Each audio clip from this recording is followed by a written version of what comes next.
જે ચોવી કહેવાય છે પણ કે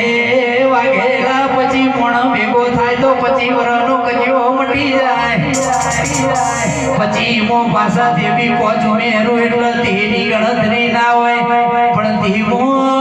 બે ઉમેરું એટલે 32 વરાનું વેણ છે હાજવીન રાખજો 32 મો પાછા 4 ઉમેરો એટલે 37 ની સાથીનું કોમ છે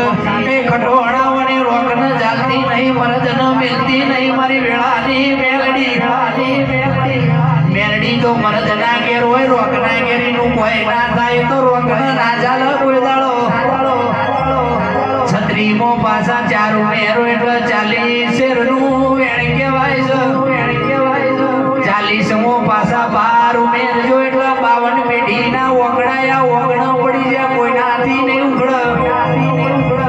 52 મો પાછા 8 ઉમેરો એટલે મારી હાઈઠોની દેવી આ ગણિત નહીં ગણતો આ તો દુનિયાને ખબર પડે જગતને ખબર પડે ગાયું ના માટે ગાવું પડે કે મેં 60 મો 4 ઉમેરજો એટલે એક દાડો મહાભારતમાં રોમના બલરામના તે દાડો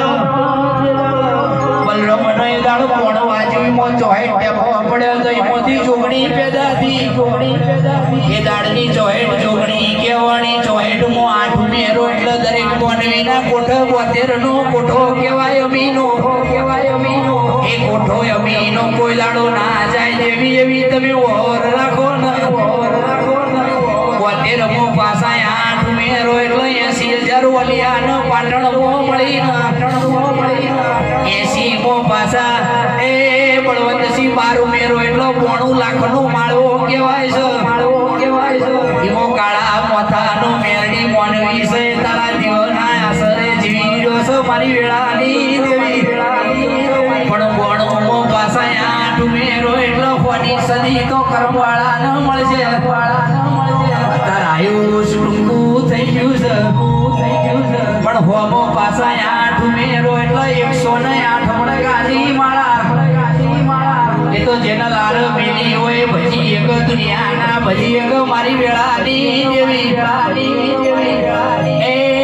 પરુડીએ માળા કરી છે જરા જેવી છે પુણે લેખ જેવો છે